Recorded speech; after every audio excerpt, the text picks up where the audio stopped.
And not too many have been, actually, Alexis. A few things to unpack there, but we will start with the talk about Sadio Mane and what he said, or not said, shall we say, about his future. I thought it was interesting that he said, it's special, in that quote. Very, very interesting. Now, yesterday, Stevie, you were happy with how Mo Salah handled the situation of the rumours about his future. What's your take on how Mane has? My take on it is that I'm happy with the way he spoke. Does that make sense to you? What are you happy about? Well, because, you know, all the questions are, is this going to affect him right now before the big cup final? That's what everybody's saying. You know, he's not said yes, he's not said no. He said it's going to be a bit special. But his whole demeanour, regardless of whether it is yes or no, is relaxed. He's got a smile on his face, so he doesn't look stressed. Is he toying with them? Not at all. I think he knows what he's doing. He's not telling us. He's probably been told by Klopp, look, just, you know, it's all about the boys, it's all about the team. Let's just wait till we're finished.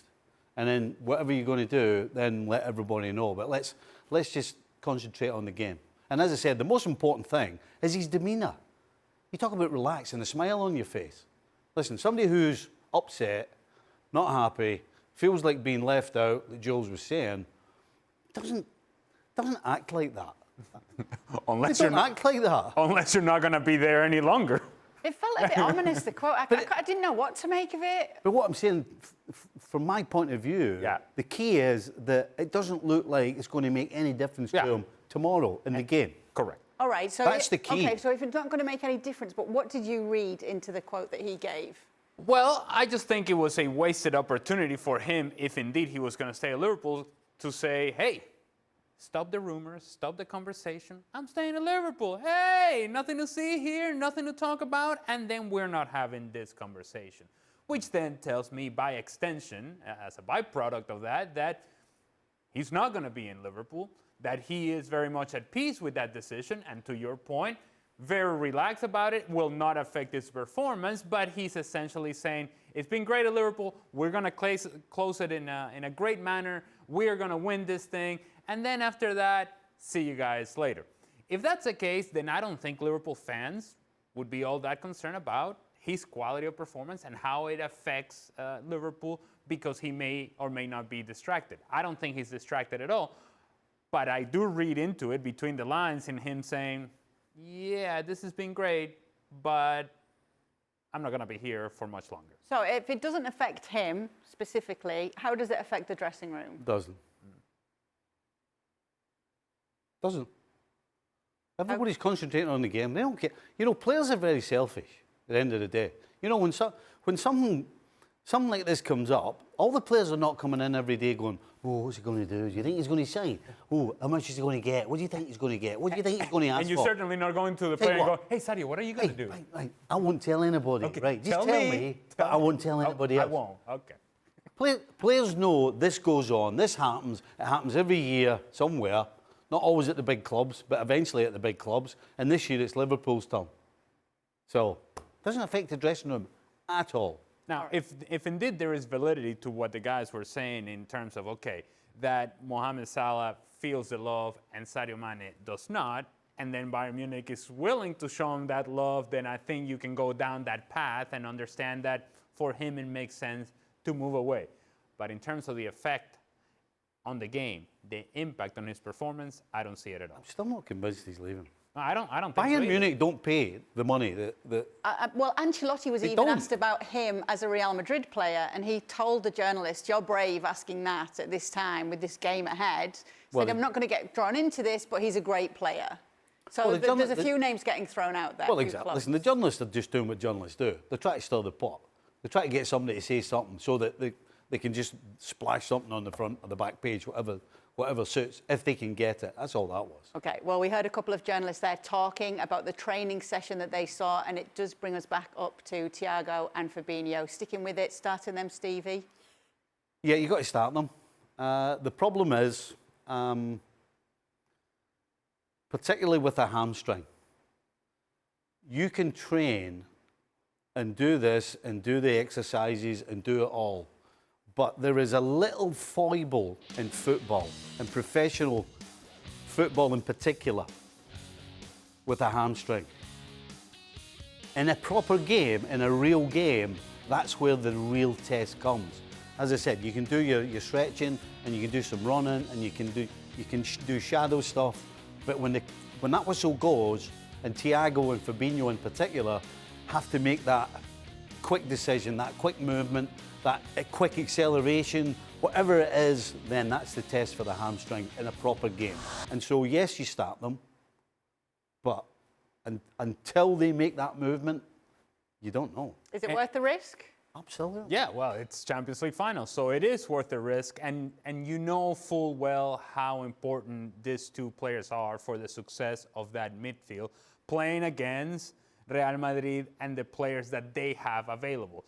The strength of Real Madrid, while we focus on Benzema and Vinicius, the strength of Real Madrid, if indeed they're going to be successful, is trying to dominate the game through that midfield. So, of course, if you're Liverpool, how do we counteract that? Well, the quality of possession of Thiago Alcantara and the quality of movement of Fabinho defensively and how he's able to cover spaces. Now, to Stevie's point is, okay, that hamstring, not only as a player are you concerned about, if I make this movement, am I going to expose myself and is this going to get worse? You have that in the back of your mind, and yet you're having to perform at a high level because of the circumstances, because of the platform that you are going to be exposed. So you have to make a conscious decision as a player to, look, I'm going to go. I'm going to play. If it goes, if the hamstring goes, then so be it. But you cannot go out there trying to protect it and nurse it and make it through 90 minutes and not be able to make the quick decision or the quick sprint or get to the space or get to that space because you're protecting the hamstring. That's the part that I would be concerned. If you think, you know what, I'm not going to get there because I don't know that I can trust it, then Liverpool have a problem. So that's to do with injury and whether a manager decides to play them. We also heard them talking about Real Madrid, LA, and starting Valverde over Rodrigo. There's a feeling from the Madrid camps, from the journalists over there, that will be the case. Do you think it's the right decision from Ancelotti? 100% the right decision from Ancelotti. And there are two ways to look at this. In the case of Valverde in particular, when you look at Real Madrid and you look at that midfield that I just mentioned, if they're controlling the game, if they're controlling possession, everything is good, everything is smooth. But if they're in a back and forth, you need speed. Real Madrid does not like speed when they're being attacked. And that midfield does not like speed around them.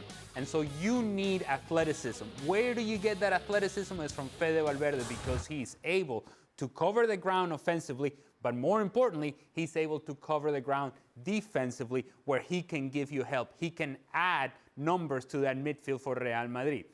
The other thing that you do in starting Valverde ahead of Rodrigo is, if you need a spark off the bench, you have it in Rodrigo.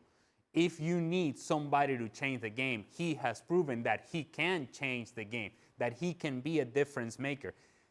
You don't want to limit yourself. If you put Rodrigo out there, then who changes the game for you if you're Real Madrid when you need it late in the match, when you're chasing? What do you do? How do you react if you have limited options? I think from both perspectives, it makes sense for Carlo Ancelotti to start Fede Valverde. And then there's a huge feeling from many that a big part in this game will be who wins that battle between Vinicius Jr.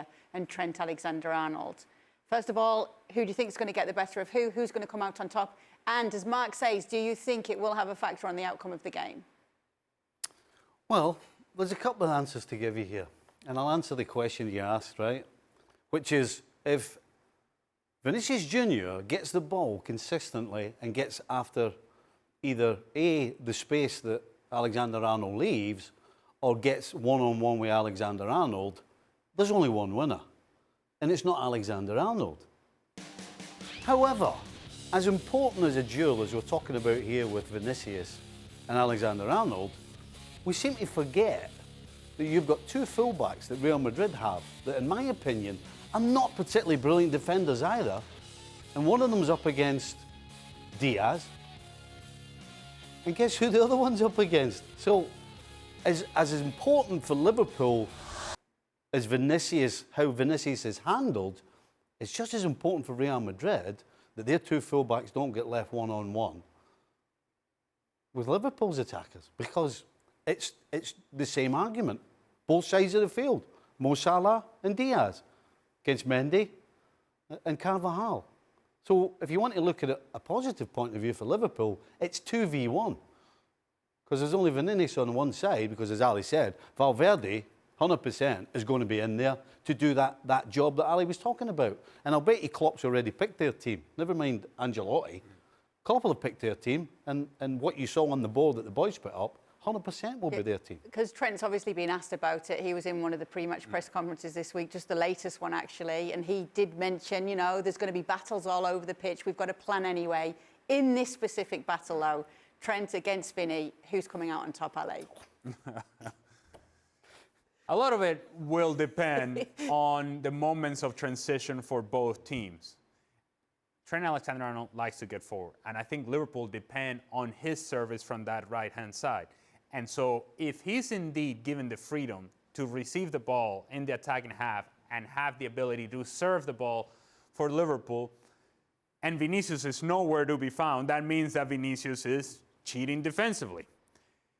If Real Madrid do not address that, Trent Alexander-Arnold will continue to park himself in that sort of position, and Fabinho will cover for Alexander-Arnold. That's going to be the logical move for Liverpool, and that, okay, once Trent goes up, Fabinho then covers Vinicius Jr.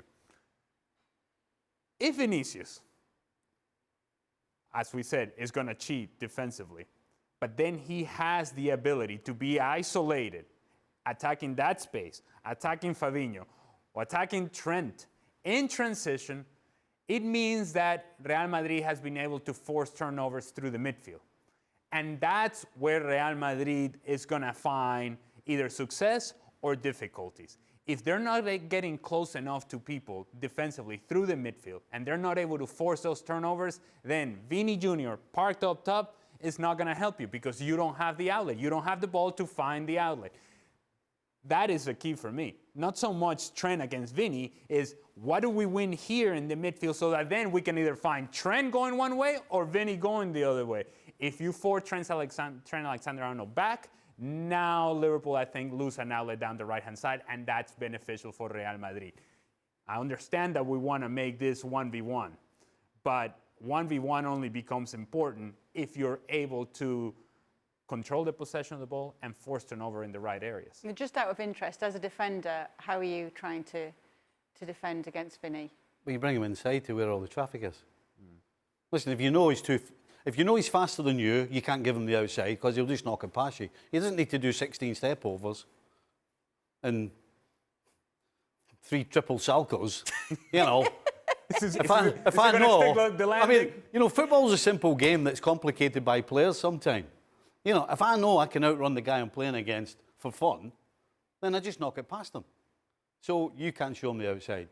You've got to try and take him somewhere where it becomes 2v1 or 3v1. Or you just take him inside to where, as I said, all the bodies are, and then you get help.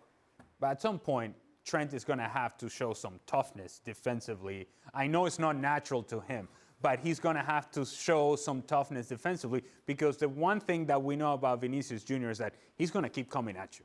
He may do the triple salchow, he may do the 10 step-overs, and he may lose it 10 times, but then there's going to be an 11th time where he's going to try it again. He's going to keep coming, he's going to keep putting pressure on you. And if Trent is not up for it, then I think Real Madrid have an advantage. The key is what Ali said about Fabinho.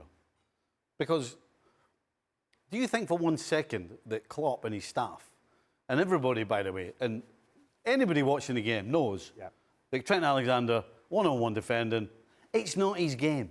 But you know what? They understand that what they get from him going the other way, they're happy to take that on. They're happy to say to themselves, right, because of what we get for this guy going forward, we'll accept what his deficiencies are, and with Fabinho, we will try and help him and help the team by getting him over there to block whoever's against him. It's just a fact. They know it. We all know it. But you've just got to try and counter it. And that's where the hamstring comes in for Fabinho. But be correct. You know, the one word I didn't use earlier when we were talking about it is stress. Yeah. The stress you get in a proper game is completely different to when you're training and running because the stress level isn't there. When that whistle goes, that's when the stress level just takes off. Thanks so much for watching ESPN on YouTube. And for more sports highlights and analysis, be sure to download the ESPN app. And for premium content and live streaming, subscribe to ESPN Plus.